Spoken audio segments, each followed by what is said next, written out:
What is the future of work now that the pandemic is over and business owners and employees are adjusting to a whole new world? Abby Davis joins us once again. She's an assistant professor of professional practice and an Easton Fellow at the Spears School of Business at Oklahoma State. She's also the director of the Center for the Future of Work. Good morning, Abby. Good morning. Thanks for having me.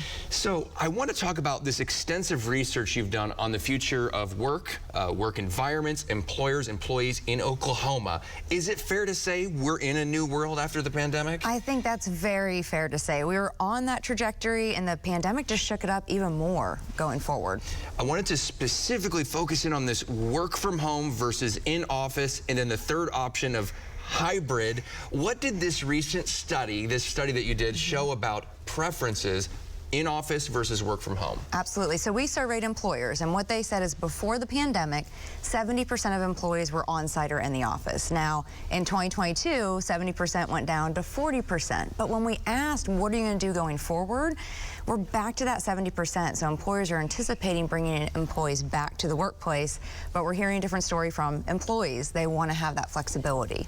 And so is that part of talent retention and attracting talent, is maybe making that compromise? Hey, I really want in office, but if I can get this person from Google working at my company who wants to do work from home, maybe there's a compromise? Absolutely. That's going to be a huge key in retention. And we're in the summer months for working families. It is hard with childcare right now. And so this is a great time to experiment with flexibility and hybrid type schedules to accommodate people's needs outside of work.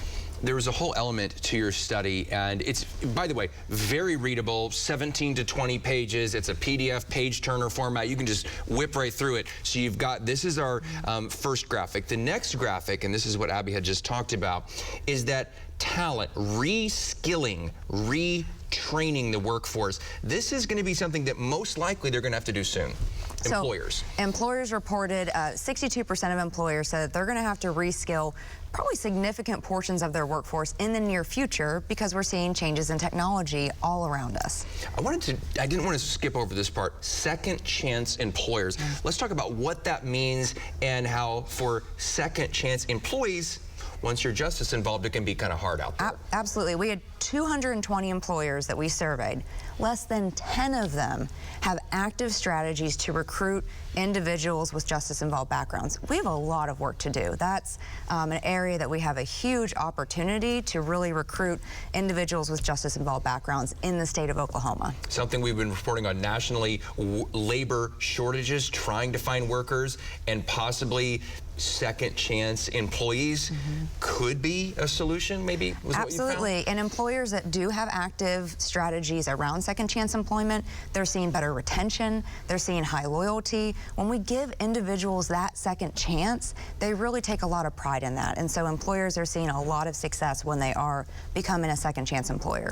Something else that I found interesting, obviously, the debate among some, are we in a recession? When's the recession? Is a big recession coming? But okay, so in the case of a recession, let's just put it that way, layoffs and furloughs, not as likely as you might think, according to these employers. Not as likely. Now, it's going to depend on industry. So obviously banking, we've seen tech, but in general, in Oklahoma, employers are saying, we need to retain our people. So we're going to do everything possible to avoid layoffs, avoid furloughs, and make other adjustments because we need to keep our people and we actually need to get more. So recruitment is still a challenge. In your study, what did you find the jobs generally that are the most in demand, that employers are saying, we need people for this? So professional positions, positions that require a 4-year degree, but then also skilled positions. So those positions that require advanced training, advanced education, those are the ones that are the hardest for employers to recruit for right now. I had to demo here, Abby. This is as easy as it is. Just go through that study of hers. It's about 7 to 20 pages. It's got graphics. It's got the whole methodology, how many people you interviewed. It's really a great deal. We have a little bit of time. Tell me about the Future of Work Summit coming up with a big keynote speaker here soon. We do. So we have a Future of Work Summit because there's a lot to unpack on this topic and we want to help companies in Oklahoma. So we have a Future of Work Summit later this summer and we have Stephen Dubner, who is the co-author of Freakonomics, has the podcast. He's going to be coming and talking to us. We'll be talking about emerging technologies, sustainability, and culture. How do you build a strong culture in this environment? So you can learn more on our website all about the summit.